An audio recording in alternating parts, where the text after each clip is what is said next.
In our first story, the police in the Central Region have invited the Minister for Special Development Initiatives and the Member of Parliament for Putu Senior East, Mavis Hawa Kunsen, who admitted to firing warning shots during the registration exercise at the Steps to Christ Center at Kaswa on Monday. And it is to help with investigations over the incident that was reported. Public Relations Officer for the Central Regional Police Command, DSP Irene Opong, has been speaking to correspondent Richard Kojonyako. Currently, the police have taken statements from Madam Hawa Kunsen, and she is assisting us with investigations. How come you've not arrested her, like the 4 persons were arrested? When you talk of an arrest, I can invite you to the police station to come and assist with investigation. At the moment you arrive at the police station, I'm taking you through the procedure at the police station. If you are a suspect, that we are taking caution statements from you, at that moment you are under arrest. Arrest necessarily doesn't mean that I should handcuff you from your wherever I find you before I bring you to the police station. But the moment you come to the police station and you are going through the procedure, and it will end with me granting you bail, at that moment you are under arrest. Again, we can also invite people to come and give us witness statements, and during interviewing or interrogation, when you get the facts and you think that that person cannot be treated as a witness but then a suspect, at that moment that person is also under arrest. So why were the 4 people not treated the same way Madam Hawa Kunsen is being treated? Because the MP admitted firing some gunshots yesterday. Why did we not arrest her yesterday in addition to the 4 people and then put before court? When the 4 people, when we went to the scene of crime, it was the 4 people who were met, and our intelligence also, our intelligence led to us identifying her that she's somebody who can also help with investigation.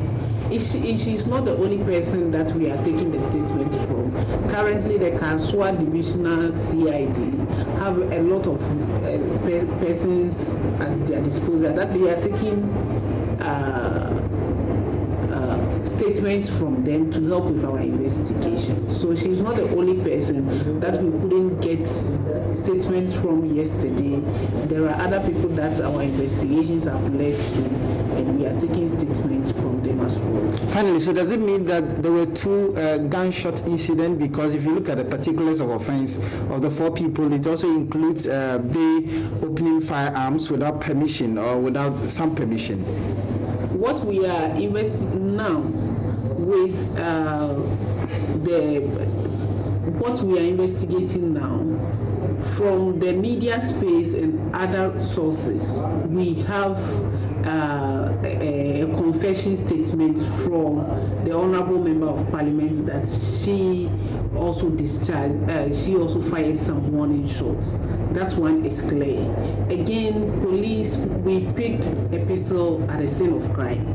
And when it happens that way, we need to take all arms that were used at the scene to a ballistic expert or the forensic lab for them to be examined, and then they give us an expert opinion. They will be able to tell us that this gun was fired on this date, this number of ammunitions came out of it, and this type of shells that you picked at the scene is coming from this type of arm. So we want the public to be at peace. We want to assure them that security situation at Kaswa is under control. Currently, the regional police commander, COP Mr. Oman Liawini, have dispatched more men for reinforcement purposes. Again, there are patrol teams at vantage points that we have identified at hotspots. So the security at Kaswa is calm and no cause for alarm. The place where the incident happened yesterday, the Center for the Registration, they have also resumed, and we are also providing security for the EC officials who are working as well. Is Madam Hawa Kumasi still in possession of her gun? For now, they have started the process. They are taking the statement in Cape Coast, and when they finish, I will get a feedback. So by the end of the day, I can get. Meanwhile, the leadership on both the majority and minority sides of Parliament have condemned the Member of Parliament's actions. First, let's listen to Minority Chief Whip Muntaka Mubarak and First Deputy Majority Whip Matthew Nyindam. If the president really believes in non-violence, this is the time for him to act. My colleague herself, she should reflect on what has happened. She should be sincere to herself. If she's convinced, like I am, that there was nothing could have called for her firing a warning shot in a police station where there are police officers, maybe to do the needful. Parliament, I doubt whether, Privileges Committee will act. We've seen so many things in this house that Privilege Committee fails to act. Because of this, I don't know why we do that to ourselves. And then, so because of that, in the new standing orders, I'm calling for Ethics Committee. And graciously, I have said that it's been proposed that we'll have an Ethics Committee, because ethics will take it more broadly than just the privilege. Because sometimes people will now want to say, show me what privilege the person has. Because when you bring the name of the institution into disrepute, people will say that this is it's been overstretched and what have you. But if we have ethics, I have no doubt in my mind that if we were to have ethics committee, this will qualify 100% for ethics. But privileges, we've seen how, unfortunately, they've acted in the past. I doubt whether going to privileges will do anything. But I must say that this is very unfortunate. And all of us, whether an NDC MP, an MPP MP, ministers, DCs, look, we need to be careful. I think I disagree with Ras Mubarak, because the fact that she's just a member of parliament doesn't mean that any action that one takes, necessarily the person must be called to the privileges committee. Yes, it has to do with her, and I heard that there's been some kind of firing from her end, which from some information I got, she admitted that. But I think it has to do with the police, and the police must do their own investigation and get to the bottom of it. But for somebody to say she should be hauled to the privileges committee, I think I disagree with the person. From the face value, if you just heard or if you just hear that a member of parliament has shot into the air or fired into the air, obviously you should condemn that action, because why will that happen? But there must be a reason, which I don't know.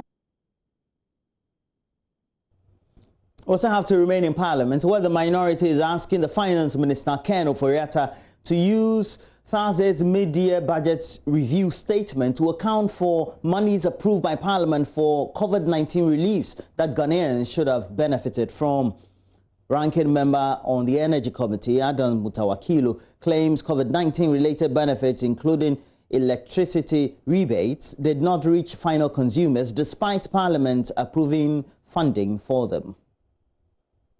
It's evident that most people even did not benefit from it. I have looked at the receipts, some of them. They are here. They have never benefited. So proper accountability is critical. And we expect them to go into detail as to why Ghanaians have paid. The president has announced at the end of the day, those people did not benefit from that rebate. It's very important that they let us know. So you mean there are Ghanaians, some Ghanaians? I'm telling you, in spite of the president's directive, I have plenty in my house. 50% rebate. So many people did not enjoy. I have plenty in my house. People who have come forward with this receipt. I never expected you would ask me about that. But you realize when I just picked it from here. These are people who have personally come to tell me that they have paid over the period, but they haven't benefited anything from. The finance minister should be telling us, one, what coverage have they been able to do? We have ECG is about 3.9 million customers. Those on Lifeline is about 1 million. The rest are all expected to benefit. So far, have they been able to cover everybody? And I'm just telling him that no. If they are not able to cover everybody, what measures are they supposed to put in place to ensure that those people truly benefit from the president's announcement? On the contrary, Chairman of Parliament's Finance Committee, Dr. Mark Asibeyeboah, disagrees. He says accountability is the work of the Auditor General and not the Finance Minister. But he told us when he was coming for the money. He said we are going to pay water bills. We are going to give exempt nurses from paying taxes. We are going to give frontline workers this. 600 million is going to MBSSI. Even that money has not been fully disbursed. So what is he going to report on? Now, if he says that I use 600 million, I give it to NBSSI, it is for the auditor to go and vet. If indeed the 600 went there and there are no good names who were giving these monies. If he comes back and he says that I gave 600 million to NBSSI, will that satisfy you? Who is to vet the expenditure? It is for the Auditor General to do it. So for me, the update is that we have given 600 million to MBSSI. We have spent 250 million for, say, water bills. We have spent that. Does that satisfy you? That is not proper audit. Well, we have to move away from Parliament and we focus on health, especially COVID-19, because 25 students of the Mauli School in the Volta region are currently in isolation after testing positive for coronavirus. At least some 178 senior high schools and students in those schools across the country have also tested positive for the virus. Providing updates on the COVID-19 situation in schools, Director General of the Ghana Health Service, Dr. Patrick Kumabwaje, said hospitals attached to the institutions are providing support. One has 17 cases. They are all on their 10th day or their 11th day today, which means that in the next 3 days, they all recover. The good thing, like I said, all of them are asymptomatic. The only few had some mild symptoms. That has not moved anything. Mauli School had 25 cases. 10 have been moved. All of them have been moved to the isolation center, and we are waiting to see when they will recover. But for Greater Accra, Accra girls had 51 confirmed positives, 56. They have all recovered and back to school. Accra High currently has just one active case who has not recovered. He's still under care and isolation center. Of the cases in Adan, of the 10 cases from Adan Secondary School, 7 has recovered. Wesley Grammar, no case. St. Mary's had 2. In fact, Wesley Grammar has 6 suspected cases. They have not been confirmed, and so they are just in quarantine. And we have Ablekuma, where the St. Mary's, where we had 2 cases who are all recovered. For Ebenezer Secondary School, there was 3 suspected cases, 1 confirmed case, and that case has recovered. So this means that there's no problem in the school. When you come to Okanke North, the Achimota has 7 cases, and the 7 have all recovered.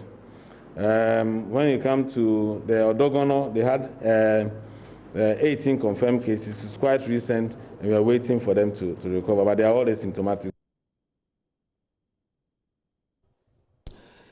In the Ashanti regional capital of Kumasi, persons who were found without a nose mask in the metropolis will be arrested and detained for 1 hour before being forced to buy one. Ashanti Regional Minister Simon Osei-Mensah says these and other enforcement options are being considered to contain the spread of COVID-19 in the region. He was addressing the media at the start of a mass disinfection of markets and other public places in Kumasi. Lava Firm's Erastus Asaridonko has more. Even before the disinfection exercise began in full swing, security personnel were seen taking persons without face masks to task by making them pick litter on the old Central Market lane.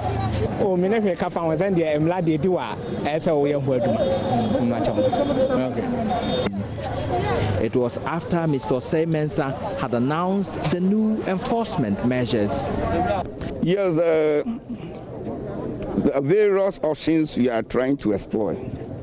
For instance, if you arrest a commercial vehicle and maybe the driver is not wearing the mask, one aspect is you try to get another vehicle and then the passengers will go on board the other vehicle, and then the driver plus the vehicle will be arrested for some time and, if possible, taken to court.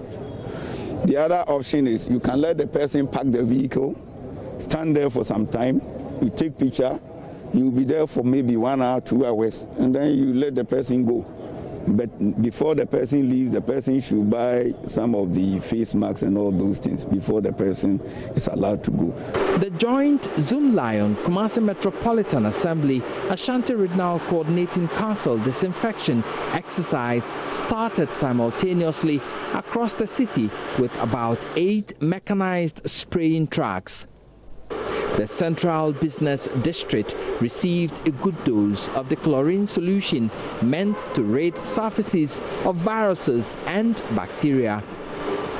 Shops were closed for about 5 hours as the team disinfected streets, alleys, frontage of shops and open spaces at Adum, PZ, Kejetia and other areas. Mobile teams with mechanized spraying guns worked inside the new Central Market building and Achamfo Market. The Alaba commercial hub was the target of thorough disinfection to the admiration of shop owners. Nobody should come and open his shop. You should wait for them to come and spray the town before we start opening our shop. So we appreciate it. We appreciate what the government is doing just to protect ourselves. Kingsley Yeboah Asante is General Manager for Zoom Lion Ghana, Ashanti. Yes, this exercise is going to cover all lorry parks, all public toilets, and all market centers across the region. And we are doing it concurrently. As I speak, the exercise has started in several of the municipalities. We're going to use roughly about 5 hours to do this work. So close to about 3 p.m. will be done. And after 2 hours, the market women, public toilet, every place can start working. Reporting for Joy News, Erastus Asaredonko, Kumasi.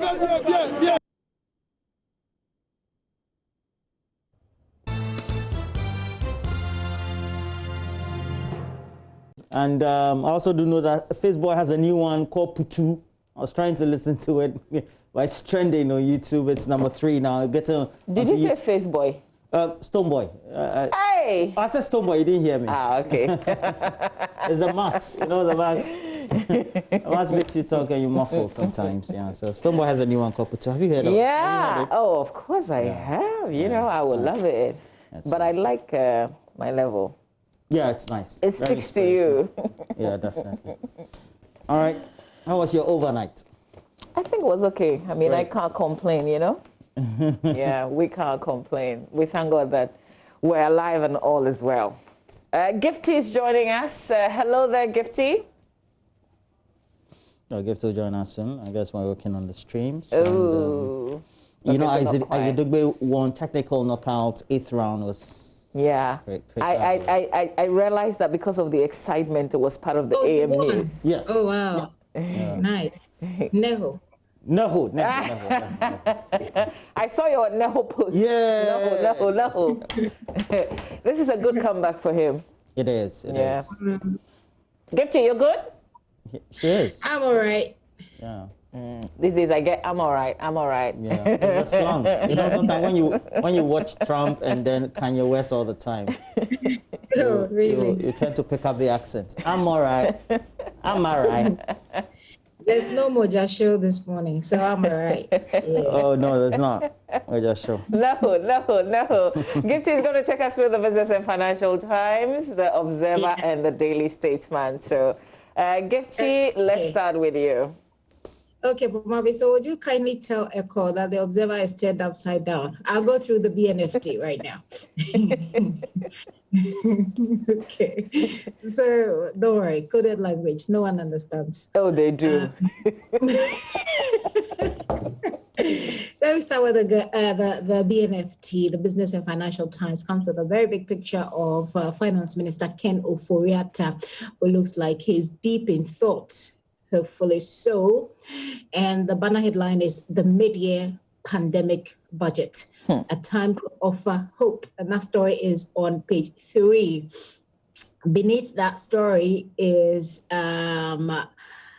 Dr. Kwame Adukufo in 2019, Outstanding Board Chairman of the Year. Okay, congratulations to him. And then he has something on the markets. But right beside the Finance Minister is Cabinet approves new insurance bill to deepen insurance penetration, offer more protection to workers. So that story is there as well. And then there's the story about government intensifying disinfection exercise in Ashanti region. Joynews was on that story as well yesterday. And there is a feature. I mean, they got like 2 features in the BNFT: fintech solutions and digitization of banks amid COVID-19 pandemic. Should be an interesting story for organizations, financial, fintech organizations. And then feature also on the role of the UNIPAS system in national revenue mobilization. So that's the front page of the BNFT. Let me try and take a look at the inside pages. EJF warns EU over imports from vessels fishing illegally. The story comes up again. We've done a story about, the illegal fishing that's been done on our waters. So it'll be interesting to find out what this story says. Then IOM, EU partner government to launch migration campaign. And Cabinet approves new bill, insurance bill. Okay, so the details of that headline story is on the page 2 of the BNFT. Page 3 of the BNFT, the mid-year budgets, well, that's where the details are. And certainly there's a cartoon. Okay, interesting cartoon there, right there beneath that page. And then the details of government intensifying disinfection in the Ashanti region, also on page 3. BNFT, once again, that's the back page of the BNFT. You have Chief Imam endorses Adonko next level energy drink. Okay, I was going to, I got a bit alarmed when I saw Adonko, but it's an energy drink. So yeah. Not the alcoholic one. Yeah, when you're talking about the Chief Imam, you have to be careful with alcohol. So Chief Imam is endorsing Adonko's next level energy drink. MTN encourages customers to update SIM details. We hear. Then capture $1.4 billion US dollar debt owed us in mid-year budgets. That's CIPDIB telling government. So this is it for the BNFT. Let me see if my coded language was understood. All right, it perfectly was. So let's head on to the Ghanaian Observer. Ghanaian Observer seems to have an interest for politics this morning. Freddie Blay is big on that paper, and the headline is Freddie Blay plots NPP's 2020 victory. Charges regional chairman. You can find that story on pages 9 and 8 of the Observer newspaper. And we also have the story about government intensifying disinfection exercise. Their finance minister to deliver mid-year budget on Thursday. Chief Imam Lords Adonko boss. And I fired gunshots in self-defense. Hawa Kumsin. So Observer, let's see what Observer has on its back page. Right. On its back page, yeah, more sports. Ayu tips Swansea manager for success. Akenten hails Kudu's record-breaking transfer. This 19-year-old has been making the headlines in sports. Past few days. I hope that he inspires a lot of people, and a lot of people his age and below. Let's see what we have here. Okay, this must be the Ghanaian Times. Okay, Marvin, do you want to go with one of what you have, or should I? No, let me come in with the Daily Graphic and the Finder newspaper. So, front page of the graphic: government wants collapse local automobile industry. That's the president's given some assurances. The details, it continues on page 3. Enhancing ease of doing business. Ghana Standards Authority, the Food and Drugs Authority harmonize operations. Plans outlined for clearing 23,000 COVID-19 tests backlog. And this is pretty important because the World Health Organization just this week, its emergencies chief is worried about the spread of COVID-19 in Africa, warning South Africa's surging numbers could be a precursor for outbreaks across the continent. LPG endorses not the liquefied petroleum, but this is the political party. It endorses Kofi Akpaloo as 2020 presidential candidate. Well, it's only... That was never in question. You've got a question? No. I was saying that he being endorsed as the flag bearer was never in question. Okay. Okay, but I was just going to say, okay, they should hold on first. It's the Electoral Commission that will certify that you're a candidate, so they should stick to flag bearer and not other candidates yet. Center spread of the Paper Tourism Society calls for policy on sector for sustainable development, contribute towards fight against human trafficking. That's a call by the Gender, Children, Social Protection Minister, Cynthia Marmele Morrison. And then human rights groups demand investigations into killing of migrants. It's also another story in the center spread of the Daily Graphic. On the back page, boy 2 drowns in well. It's a 2-year-old boy who's been found dead in an open well about 20 meters from his home 2 days after he was reported missing at Agbawe here in the Greater Accra region. The well is an out-of-use facility that still holds some water. The boy was left in the care of his 10-year-old sister while the mother visited the salon, but could not be traced when the mother returned home after searching for him without success in the neighborhood and from friends and family relations. The parents lodged a complaint with the Agbawe police. And when you continue to read the story, it will tell you how it was later discovered that unfortunately he had been drowned in this well. Very tragic story there. KMA boss advises Zoom Lion over contracts delivered as the chief executive of the Kumasi Metropolitan Assembly, who's advised Zoom Lion Ghana Limited to deliver the company's waste management contracts to required standards to ensure that the state gets value for money in such deals. Remember that yesterday there was a massive exercise with a disinfection, and Erastus Asaridonko giving us an extensive report on that in the metropolis. So this is just fallout of that. Let's do the Finder, front page of the Finder. New COVID-19 strategy, health workers contact tracing of symptomatic patients to be priority, according to the Director General of the Ghana Health Service. Government spends $35 million on testing for COVID-19. Interests of local automobile dealers will be protected, according to the President. CBG renovates Airport District Police Station, supports 2 others. The Ghanaian Times, last paper for me, front page, chaos at Kaswa. Police invites Hawa Kumsin, 4 others granted bail. And I guess that the processes that we've seen with the Special Initiative Minister and the MP will be same for if it happens to be an opposition person, where you're not arrested immediately. They don't come to your house to arrest you, but they invite you, and then you visit the police station. We hope that it will be the same processes, irrespective of who owns up and says that I went to a polling station. No, I went to a registration center. I felt unsafe. I had a gun, and so I shot it. EC condemns... Excuse me? Not if you are an MP. Not if you are an MP, eh? Don't go through the processes that you and I will go through if you're an MP. It means that if you're an MP. Okay. All right, you.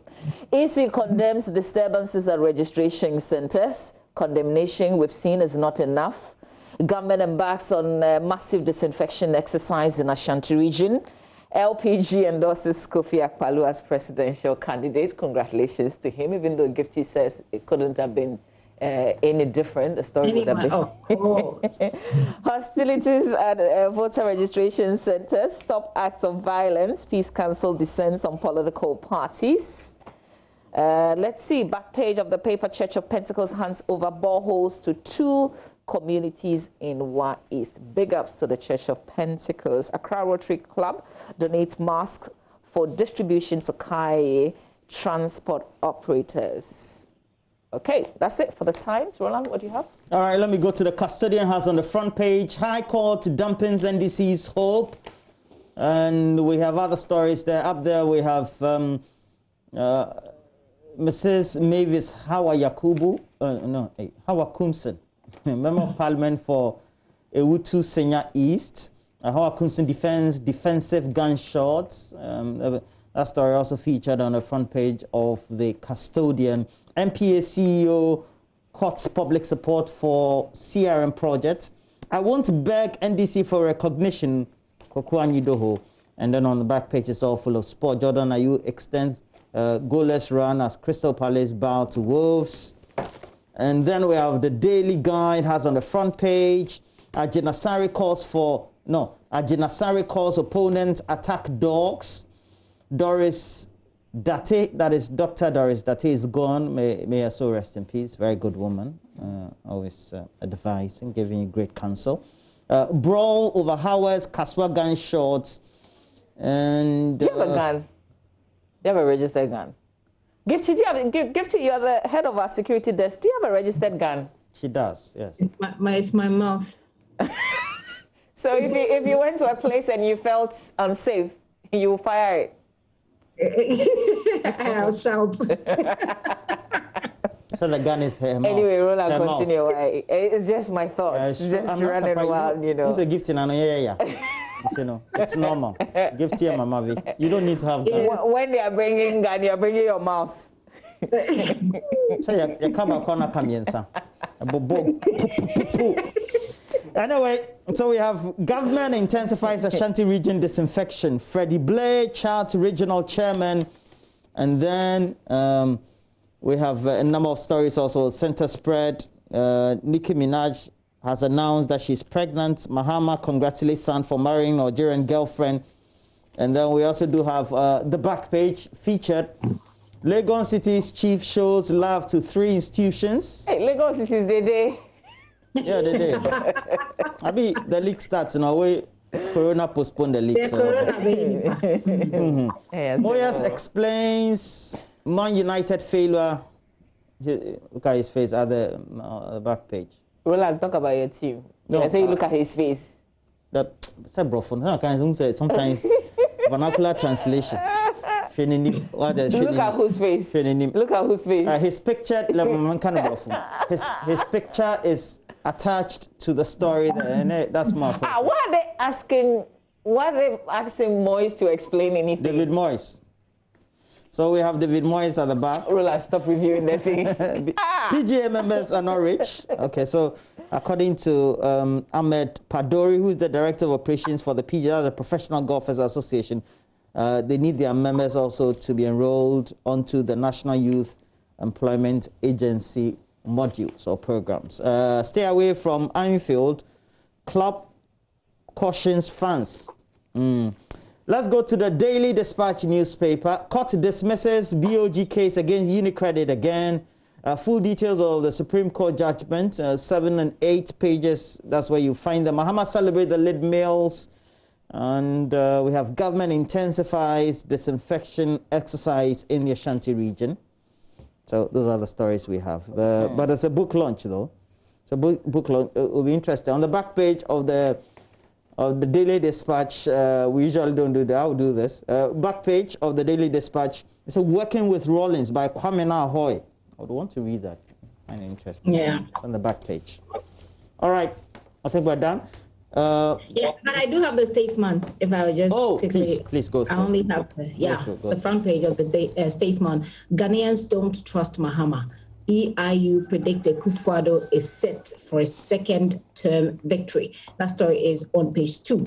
Beneath that story is also the story about government protecting local automobile industry. President Kufuor is making that assurance. And on top of the banner headline is Dr. Patrickuma Boaji, the Director General of the Ghana Health Service, COVID-19 government focusing on treatment. That story is also on page 2. I mean, on the back page, there are a couple of sports stories with interesting names. Maybe Roland will help me with those names. Let's see. So, okay, so Roland, which name is that? What's the more? Page what? David De Gea. David De Gea. De Gea. Spanish. Gifty. The story is, did Manchester United keeper peak in 2017? They're now having their own peak conversation. We finished ours on the coronavirus long time ago. But then Lucas Radebe or what? Yeah, yes. Lucas Radebe, the South African. I'm tempted to ask if you follow any of the clubs. No, I think she does. I do. Chelsea, Manchester City. Manchester City. Yes, it used to be Arsenal. Then I heard that Arsenal. You on your permanent. Oh wait, you heard on your permanent. I know my level. On your permanent. Hey, Gifty. Yo, change. And I heard that Manchester Arsenal, you know, they break hearts a lot, so I switched to change your character. They don't break hearts, so they are not in a hurry, not for anything. Okay, so the story is we need the mighty Kaiser Chiefs to lift the title. So that's it for the Statesman newspaper. Now we're all done. Yeah. Okay, and what will be your pick this morning, Gifty? I'm not sure if I have a pick today. I just find it curious that most of I would have thought that the gunshot thing, you know, the violence at the registration center would have been a very big story for most of the papers. I find it curious that not many of the papers reported it. I think the custodian did make a big deal out of it, even you know it put it on the front page, but most of the papers either didn't report on it at all. You studied media international something so in the UK. You should know some of this. Why are you trying to? No, I think you are being mischievous. That's why we are also there as journalists to bring it up. You know, to do this analysis and let people understand. You know, to see through if they are not seeing. You understand what I mean? So don't worry. No. Together. I feel you right there, Gifty, because I was just wondering. Imagine like on election day. If this happened and somebody said they felt unsafe, and this is a person in high authority who also happens to be a member of parliament in the same area, who you would think would have access to all the agencies in terms of security agencies. We know she does. So if the person just says that in self-defense because I felt unsafe, irrespective of whoever was there, because I had a gun, I decided to shoot it. That's such a big deal. You know, we shouldn't take that for granted. We should never take that for granted. It's not a joke. Yesterday I said showdown in Little Castle. I mean, we can play with some of the things because this is not something that you would think should happen. But the fact that it happened should also take us back to election day, which is just around the corner. The exercise that is happening where this happened is related to the election, the main election. This is a voter registration exercise. And to think that we're taking this lightly, we shouldn't. We shouldn't. Absolutely not. So I find it a bit curious that most of the papers are not reporting or they are not even making it a big deal. I think even yesterday, it wasn't given any prominence, much prominence in the newspapers as well. I think that, you know, when it starts like this is when we have to give it a lot of focus so that we know the usual things that happens with elections, NPP, NDC. We know it's a big problem. So I think that we should have used some of these things to highlight the need for us to do this in civility, the need for us to say that, look, we've come a long way. Like, so we should move on. You know what I mean? And I'm hoping that would have been it, but it isn't. And I'm just highlighting the fact that these are some of the things that we should look out for. I was hoping also that you have a lot more of the organizations that are into peace building, etc., speaking about it as well. You know, and I didn't really find a lot of that. So apart from that, I think I'm also interested in the story about the automobile industry. I think it's an industry that if we focused on it will give us a lot of jobs. Look, it's very easy to be able to purchase a vehicle, you know, in the US or in the other countries where they've prioritized this. And we've seen other countries do it. So if we focus on it, I think it will take us somewhere, give us jobs and make our lives, you know, as citizens a bit easier. I hope that we don't do the usual things that we do with industries, with the automobile industry that the NPP administration seems to be giving a lot of attention.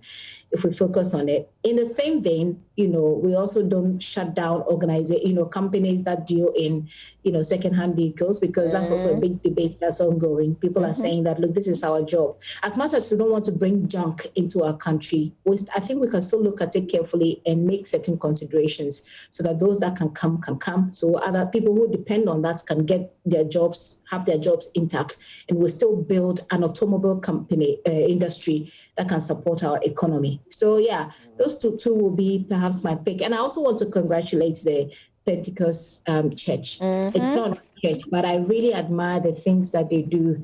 I mean, they've done a great deal, during the COVID-19, helping us with the treatment center.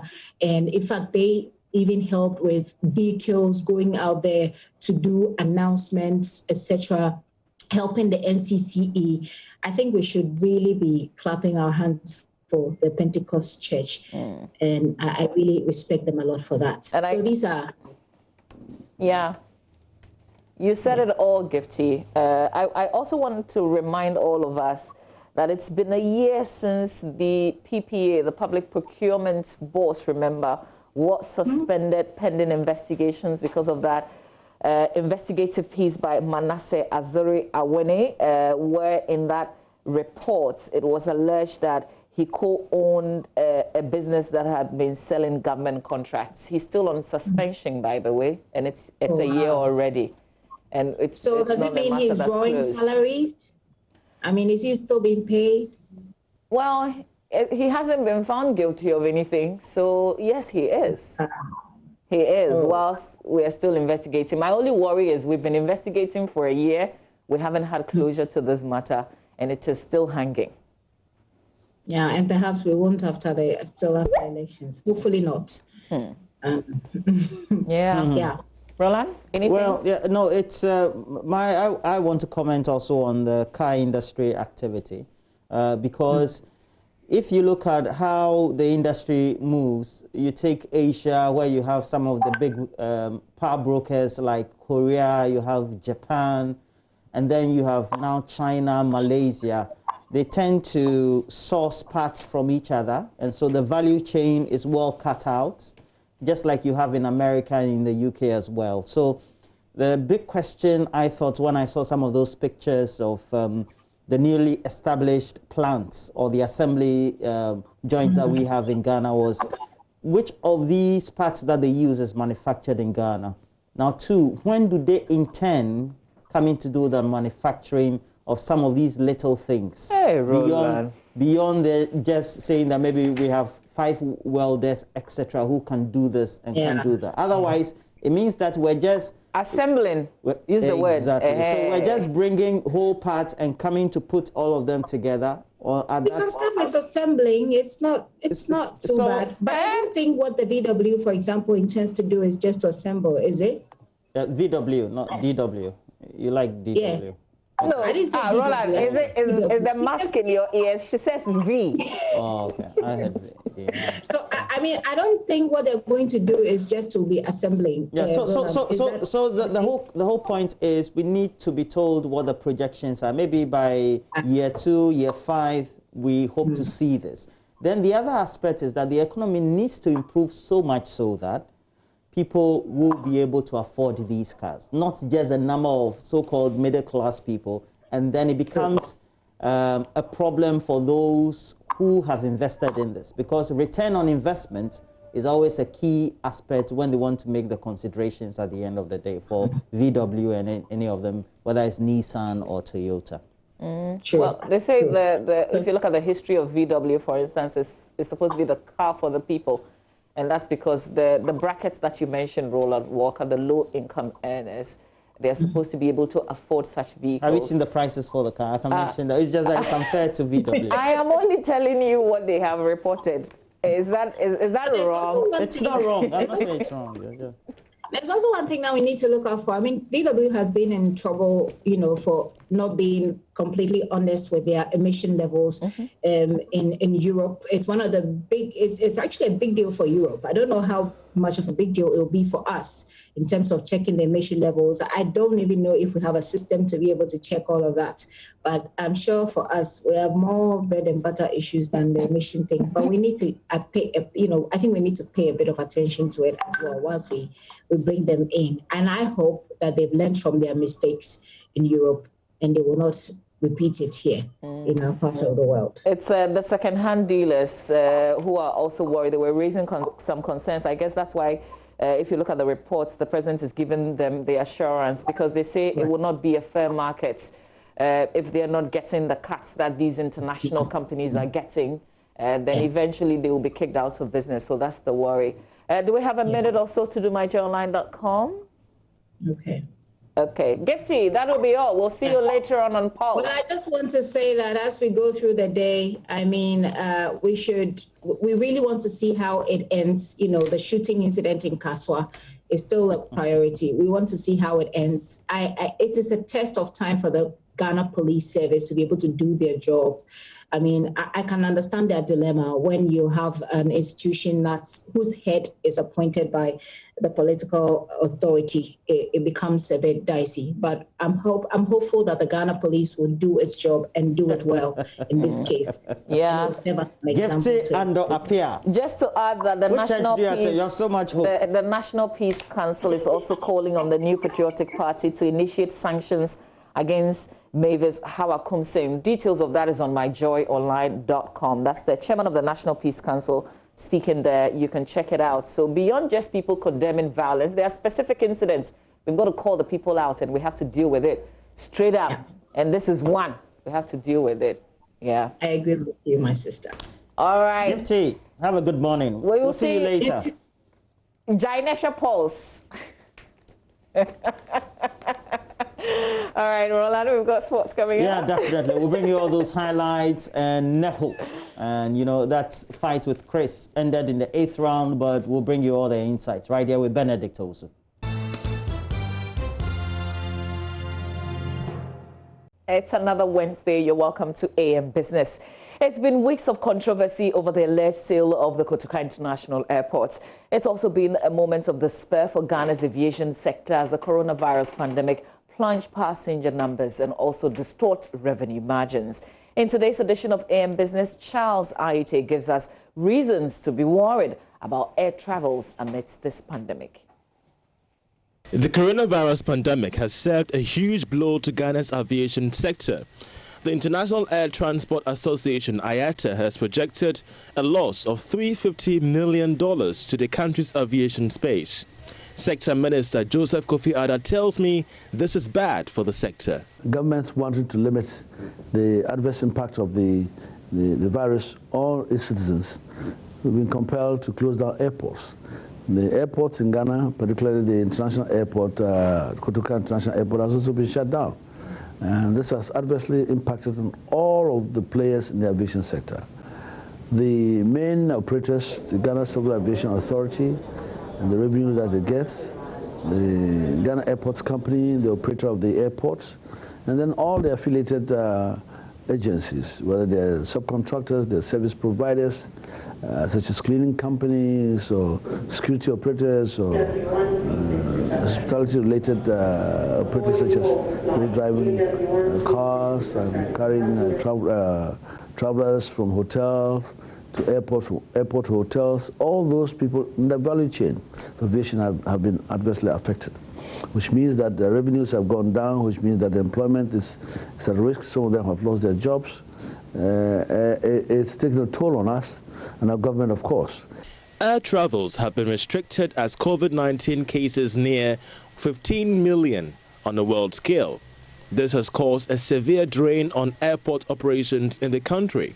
For the aviation minister, Partner Air and Africa World Airlines are the current domestic operatives, bringing in some revenue to the airport company.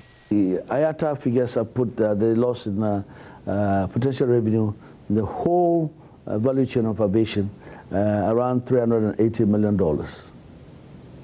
Okay, in terms of what Ghana is going to lose. That's not just about our agencies alone in terms of Civil Aviation Authority, Airport Company, and all the other agencies that are affiliated to the aviation sector. That's what is put up there.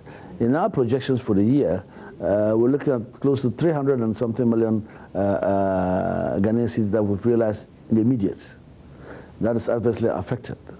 And of course, there are also adverse impacts on the labor and service provision and so on and so forth. So these are the numbers that are being battled about. And then the studies are going on to come down to the hard numbers in terms of what the reality is. But a lot of times these things are projections until we pass through the month and see what actually we've recorded. For now, as we speak, there's virtually nothing except for the little revenue coming out of the few domestic operators, the two domestic operators, Passion Air and Africa World, and then also the few evacuations that are taking place globally. That is taking passengers out of the country to their home countries, or bring a few Ghanaians back like we did for the Ghanaians in Kuwait who have come, and a few from UK, a few from the US. Other than that, there's still real revenue coming in, so nearly down to zero in terms of revenue. I have seen how domestic operators Africa World Airlines are painfully abandoning profits to ensure the safety of passengers. And it means flying at half capacity and investing more in COVID-19 safety protocols. Obviously, right now we're only operating domestic flights. At the appropriate time, I'm sure the government will reopen the borders, and at that point we're going to have the same mission to convince passengers on international flights that every step that can be taken to ensure their safety has been taken. Walk me through some key reforms, if not lessons, that Africa World Airlines and other flights for that matter are gathering amidst the coronavirus. I think the main thing which has changed as a result of coronavirus in terms of operational procedures and what we've learned from that is that passengers now will place a much bigger emphasis on the safety and sanitary conditions than they did before. In the past, you would often get passengers who focused more on, what kind of food or snacks or drinks are available on board. Today, the question is more along the lines of, when did you last clean the plane? Do you have extra sanitizer I can use on my hands and things like that? So I think people's priorities have shifted, and obviously, as a service provider, we have to be able to change our operations to be able to deal with what's good both for the passenger as well as for society as a whole. Once an alien sector, there are calls for the Aviation Ministry to fast-track an emergency relief package to the sector. Kofi Ada says such an intervention will take some time. The government has taken the stimulus package seriously. The way government works is that the submissions have been made, the evaluations have to be undertaken, and then the Minister of Finance will have to do all of the comparative analysis and scenario generation to see what it can really accommodate. In fact, as we speak, I think yesterday we sent the final figures back to the Minister of Finance through the Labour Ministry for the labour impact of it. And these are figures that are within the Minister of Finance. We are waiting to hear from them as to what it is that they can really do for us in the immediate. The support, again, flows through the entire value chain. There's this assistance that the agencies themselves, Ghana Airport Company, Civil Aviation, have done for the airlines in terms of not charging them rent. Okay, in terms of reducing the charges for the landing and parking fees for the aircraft and stuff. Those things have gone on, but given that there are no flights coming in, it's virtually no assistance in a way until they start flying, and then until we start saying, look, we'll reduce the charges on you for the landing, the overflights, and what have you. Really, you're not helping them significantly. But all the other affiliated organizations, such as those operating in the airports, the duty-free shops and the confectionery stands there, those have got free rent. So the Minister of Finance is assessing all of that. As I said yesterday, we shared some numbers with them again. We're waiting to hear from them as to what they're going to do for us. I think it's going to be staggered. Obviously, finance, given that they're also not getting revenue from all the other sectors of the economy that are hit hard, I'm sure they're going to come up with some stages of assistance from one level to another. So for now, we cannot really say. But going back to the domestic airline, I think we like to commend them highly for the good effort that they're making in being able to convey Ghanaians to the north and west of the country, going to Kumasi, going to Tamale, going to Takoradi. It's not fair, but then again, how do you describe fair in this case when really everybody's affected? But I was going to say it's not fair that they should charge, they should take only half of their passenger capacity and charge half of that and pay the same amount of fuel. But we've assessed that. After 1 month of operations, we've assessed that, and we're packaging something that we're going to talk to government about to see what we can do to assess. What I see in terms of potential assistance, it should come out of the health professionals. If, for instance, having 2 passengers per row, as the situation is now, as opposed to maybe 3 or 4. If you've noticed, Ghana's aviation sector has featured prominently in the media over the alleged privatization of the Kotoka International Airport to a Turkish firm. Demonstrations by worker groups at the airport company has been intense. That one, to the head of our company, and then to our minister. If our father, who is the head here, director, knows that he loves his children, anything that comes, he will call our union and call us as well. And address to us. We have no clue. It means whatever it is to them and then the ministry and then the government. And this is not fair to us. So we are saying, MD will go. The MD should go. The minister, I think he's already on his way. MD Kwakwa is going. We have heard you. We have heard you. Your executives have told us. So when we go to the negotiation, we are going to advance your position. And that position is that the airport can be run by Ghanaians. And it will be run by Ghanaians. And therefore, we will allow the process to go on. We are going to represent you as we have always done and more. It beats my mind to ask, don't you think the timing was somewhat shaky, considering the feedback you're getting so far? Absolutely not. There's no issue of timing on this. The government of Nana Addo Dankwa Akufo-Addo and the tenureship of Honorable Joseph Kofi Adda as a ministry are in tandem with the Ghana Airport Company management and staff. That we are not selling the airport, that's non-negotiable. In fact, strategic partnerships have been in Ghana, in the aviation sector, over the past several years. Today, as we speak, we've got the Swiss Ports, which is a strategic partner to Ghana Airport Company. We've got Aviance, which is a strategic partner. We've got Menses, which is a strategic partner. And then there are perhaps a couple of others, which are strategic partners to the Ghana Airport Company. These are partners that come into business affiliation with the Ghana Airport Company. In some cases, they give them the land in return for equity.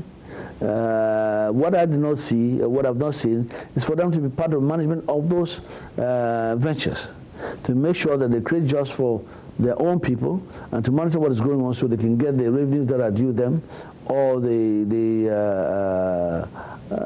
whatever monies that have to come from them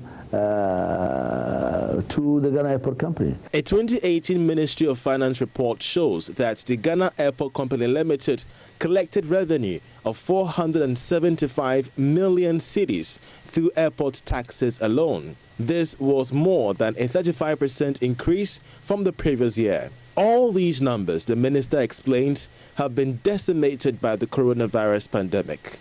The reduction in flights and visitors caused by the pandemic will reduce revenue from airplane landing fees, fees for using Ghana's airspace, and other charges, such as the passenger safety charge. In effect, this dip has already affected all value chain of the travel sector, with hotels laying off workers and various tourist sites closing down. I'm Charles Aite for Joy Business. And you know, the impacts of COVID-19 in the aviation sector is not just limited to Ghana. The enormous impacts on the industry affecting passenger traffic, air cargo demand, airport workforce, and essentially incoming revenue. That's what we have by way of AM Business this week here on the AM Show. We do this every Wednesday, so you've got to join us next Wednesday for another edition of AM Business. But you're still watching the AM Show. When we come back, we've got the Executive Director for the Institute for Democratic Governance, Dr. Emmanuel Akwete, who is speaking alongside Dr. Alidu Seidu, Senior Political Scientist with the University of Ghana. We're talking about election violence and whether or not we are sacrificing national cohesion for individual, if you like, for the individual's own perspective and what they tend to get during elections. That's a major conversation for us here on the AM Show. You've got to stay with us.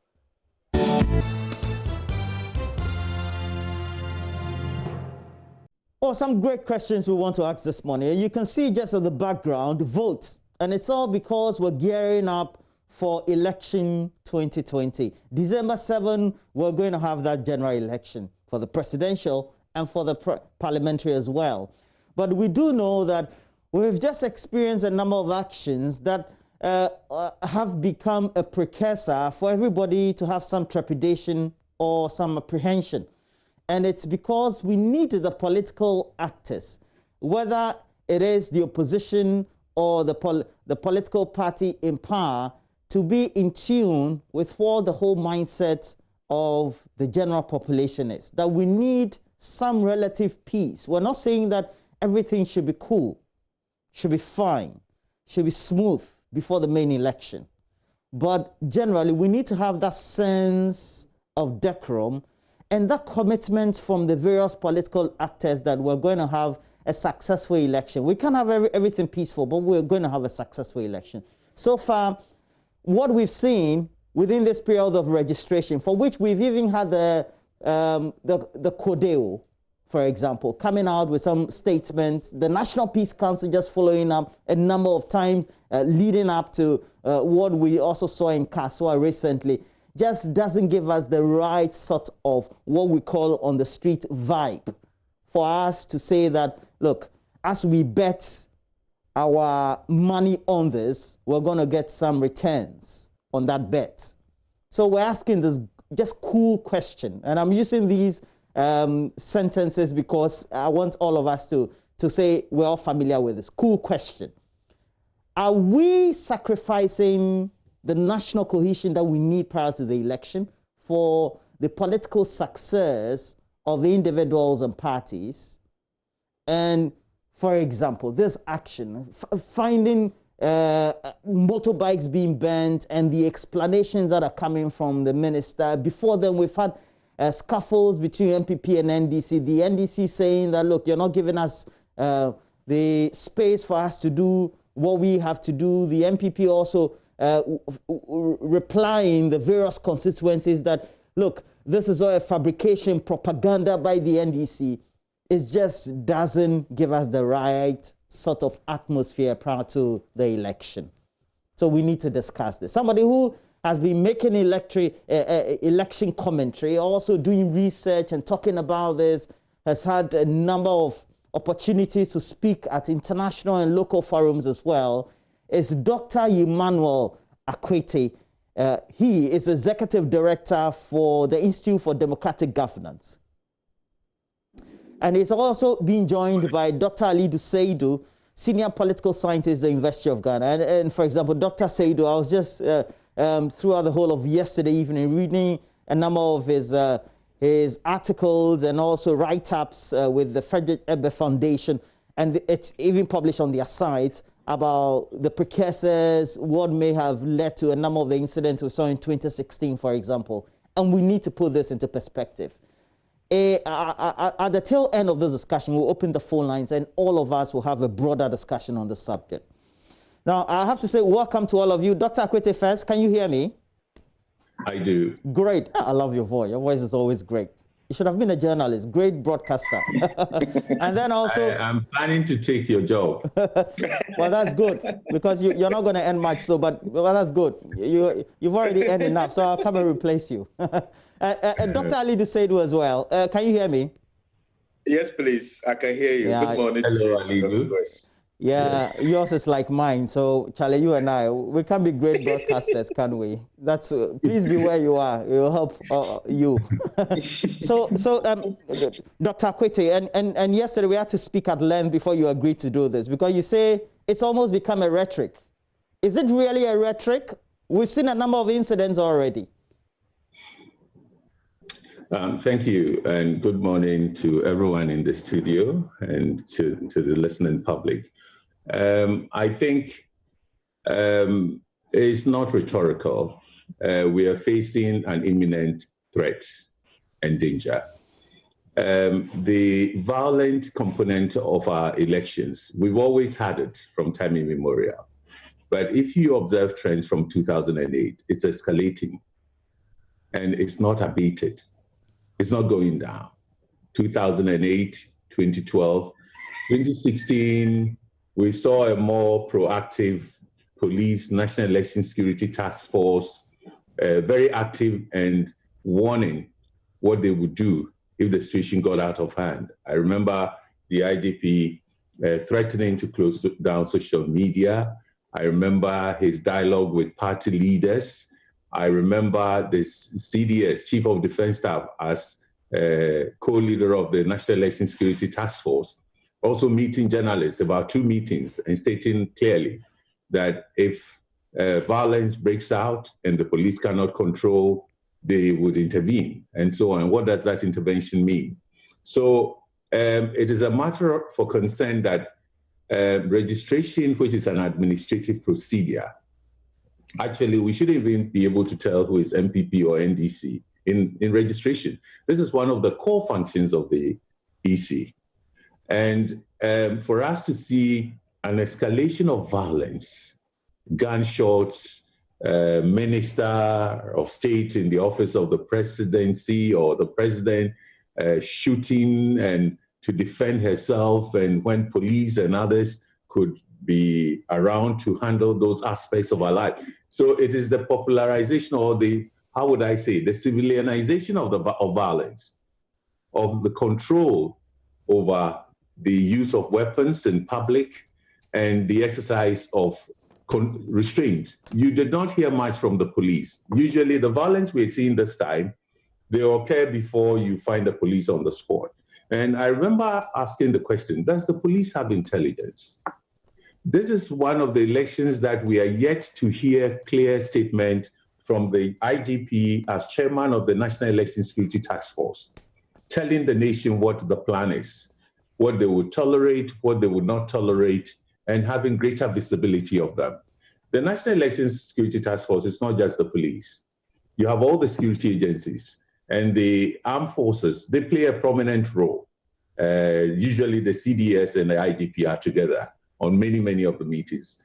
We've not heard much from them this time around. They are not visible, and their invisibility probably is contributing to the sense of entitlement those wielding guns have. They have to protect themselves, but that protection belongs to the police and other security agencies. If we go further into this matter, it is profoundly disturbing that this situation was predicted by a very senior police officer in the leadership of the police at the New Year School in 2019, last year. A commissioner of police warned the nation that in this year, we are going to see a level of vigilante violence and vigilante action that will be very difficult to control, and that it could put our democratic stability at risk. So he was calling on the nation and all those who have influenced civil society, chiefs and all that to get involved. And soon after, we saw the IASO Westport gun action. And then we've seen vigilante law passed. And we've seen the Peace Pact, the Peace Council, and the Code of Conduct that the two parties signed. But you see, what is clear is that our parties, the two dominant parties we call the police, are over and above the laws. All the actions that have been taken have not deterred them. And I think that sometimes you wonder what role does violence play in democratic elections? What is the objective? And I like the question you asked. If nation building is the purpose of these parties, you build nations through conversations. The time when nation building was authoritarian, one leader says, I am going to build a united Ghana, and therefore I have the plan, and I am going to use force, I'm going to conquer territories, I'm going to dominate regions, take other lands, and so on. Those belong to the centuries past. You know, it was part of the imperial thing and the colonization. In our current context, the Constitution is clear on our nationhood and how to build it. Chapter 6 is very clear on the sort of things we should do. But you need a dialogue, you need deliberation. Nobody has clear strategy and the only strategy for building our nation. But I think our parties, probably we should begin to talk. Our parties are not nation-building political parties. They become very parochial, pursuing interests that are far away from building the nation in the sense of the common ownership of the good things that they would deliver, whether it is very good roads, good housing for workers, good hospitals. COVID-19 has exposed the weaknesses of our development, the infrastructure we claim to have developed. And yet, what do you hear from them? They fight over everything they've done. This is mine. This is mine. We are going to beat you. So what drives their development agenda is the competition and the ownership. But we are the owners. The loans they take are taxpayers' money, and we are going to pay for them. Our children are going to pay for some of the loans. It's spent in a way that would serve partisan political agenda. You do not see much of the national, because the national is unifying. It's a respect, mutual respect for each other, and acknowledging that we are all contributing. If you're in government today or tomorrow, you're going to contribute to build on the foundation of a peaceful nation, a free and just and prosperous society, one that has equity and equality is driving. We are solving the problems between men and lack of women's representation, the gender issues, the violence, and so on, with disability and all. It's not the agenda that is served by this. I'm just wrapping up. And we are 4 months, roughly 5 months to elections, and this is the violence we are seeing. It's building up. It portends very serious danger ahead of us, and we need to address that. All right. And since we're two, we'll keep our commentary in such a way that we all can have some great sound bites at the end of the day and contribution for us to educate everybody. Now, Dr. Alidu Seidu, moving on from where Dr. Akwete has just made this comment, it also means that perhaps maybe we should have been starting from a certain footnote. What should it have been before we began all these processes?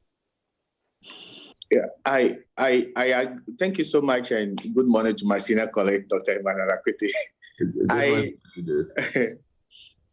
I think elections is one of the most distinguishing feature of every democratic state compared to non-democratic states. So election is one of the crucial ingredients for measuring democratic competitiveness, but for also giving citizens the opportunity to elect their leaders to govern them. The problem we have in our hands now, like Dr. Emmanuel Akwete mentioned, didn't start just today. And I think it didn't even start from 1992, when we began to revert to democracy after several years of military rule. I think we need to go back to the whole concept of our political culture and political socialization. When we grow up as people, what are we taught about the political system? What are we taught about the nature of politics and the character, the tools, and the mechanisms that are needed to be a political citizen? And we all know that the family, to some extent, the schools that we attend, to some extent, the political leaders that we familiarize with, are all agents of political culture and political socialization. So over the years, we have been brought up to believe that my family is a UP tradition, or my family is an Nkrumah's tradition, my family is this tradition. So once your family is this, the other is an enemy. So our political socialization has actually pitched one particular political ideology against another. That is where it starts from.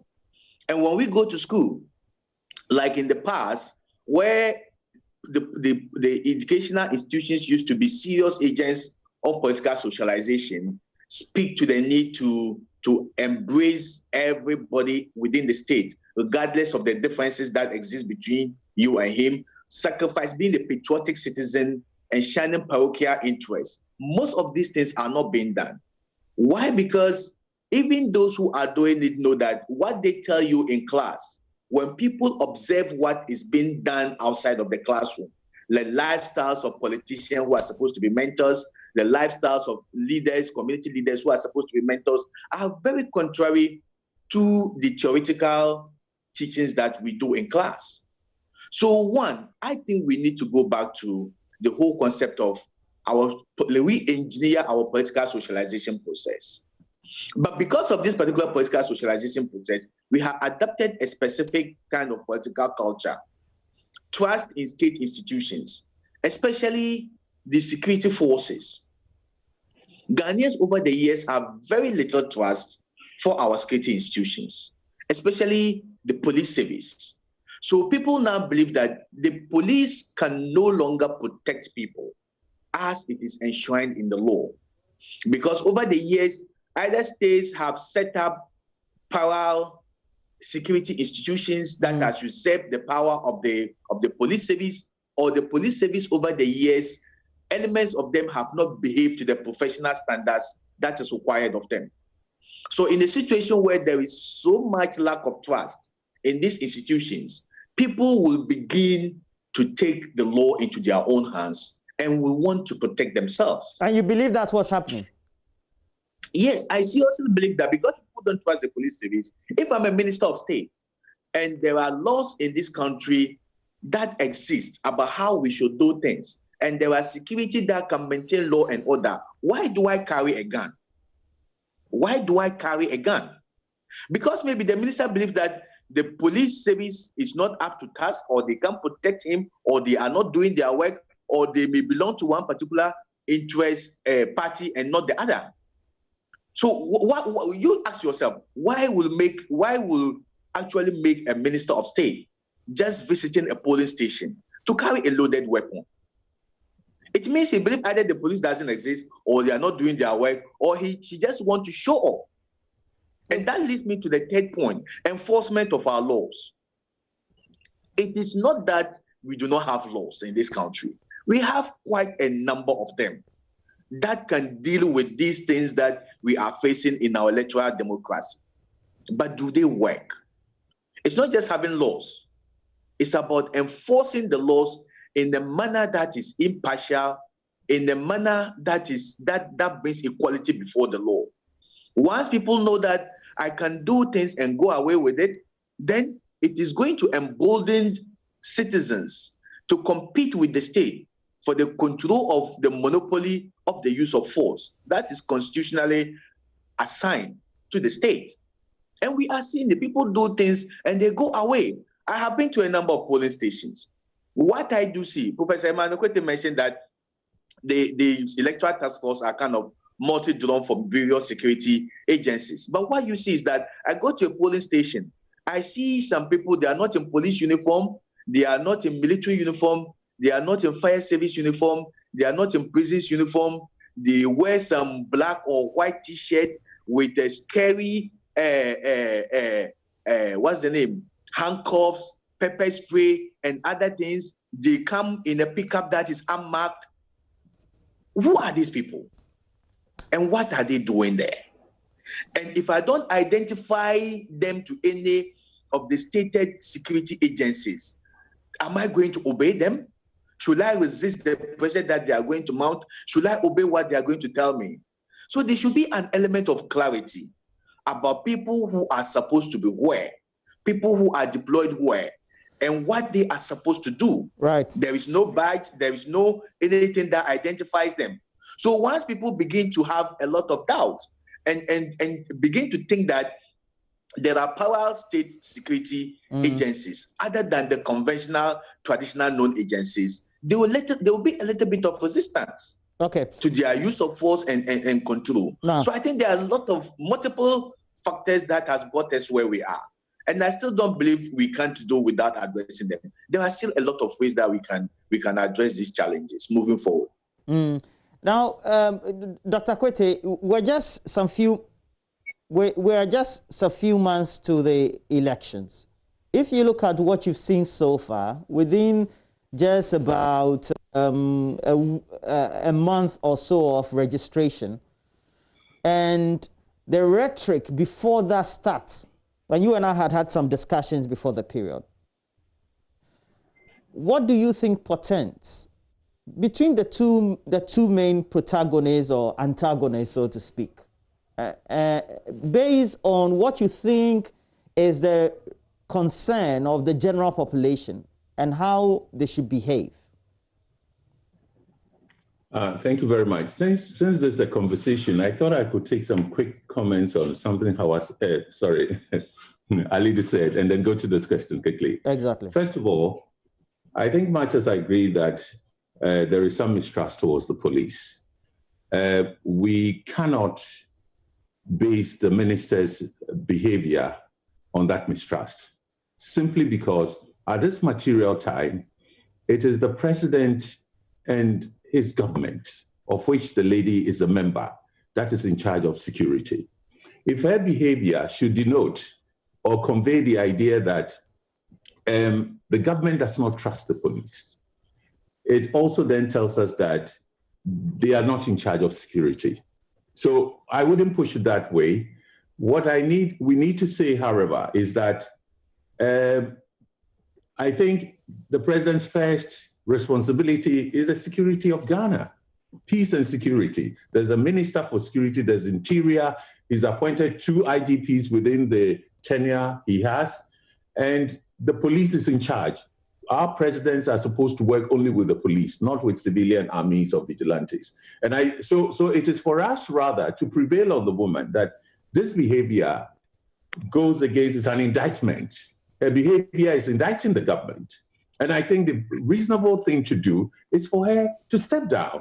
You see, we must set example. Enforcement is not just the police coming to arrest, but behaviors that convey the wrong message, that embarrasses the president and the government and all those in charge.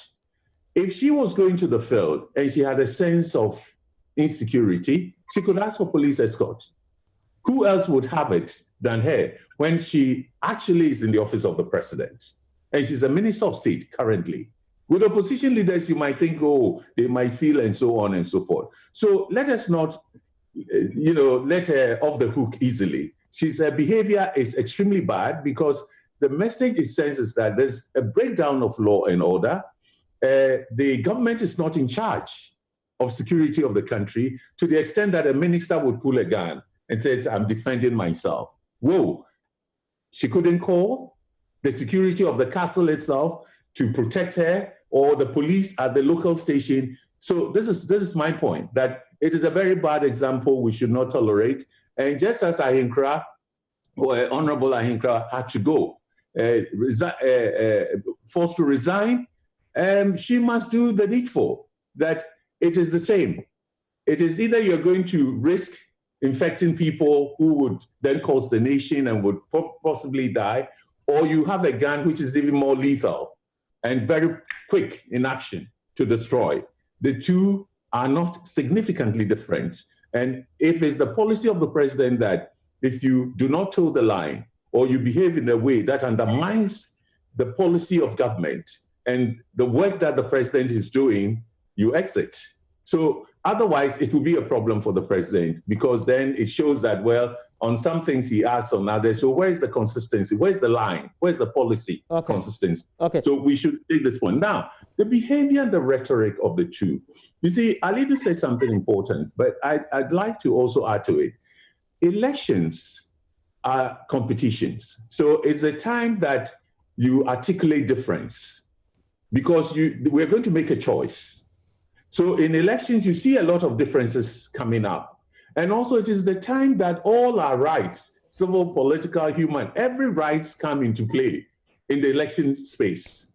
Okay, so it tends to be a bit, it could be a bit turbulent, and so many things are being sorted out. But the most important thing is that it is during this period that we also assert the principle of accountability. We gave you a mandate. What have you done? Have you fulfilled the purposes? Do we think you've done well? Explain to us why you wouldn't before we vote. Or we have a different agenda and a different vision. We are going to correct this. You need an atmosphere of peace and tranquility, a secure environment to conduct this business. The behavior of the two parties only tells us that they are fighting for something other than they respecting our mandate and the fact that they have to be accountable. It's not only the governing party that has to be accountable. The opposition have to be accountable as well. In opposition is a vital role to ensuring good governance and accountable. In fact, they lead in holding the governing party and the government accountable. So the atmosphere for that work to be done, for us to be informed what they've been doing in the last 4 years, is becoming very difficult because people are afraid.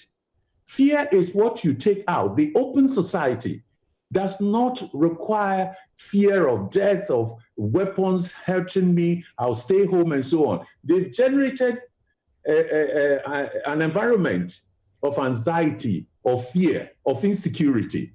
And if this persists towards elections, you're likely to have a scenario. One is that people will be too scared to go. For example, even the registration, there are people who are so afraid to go.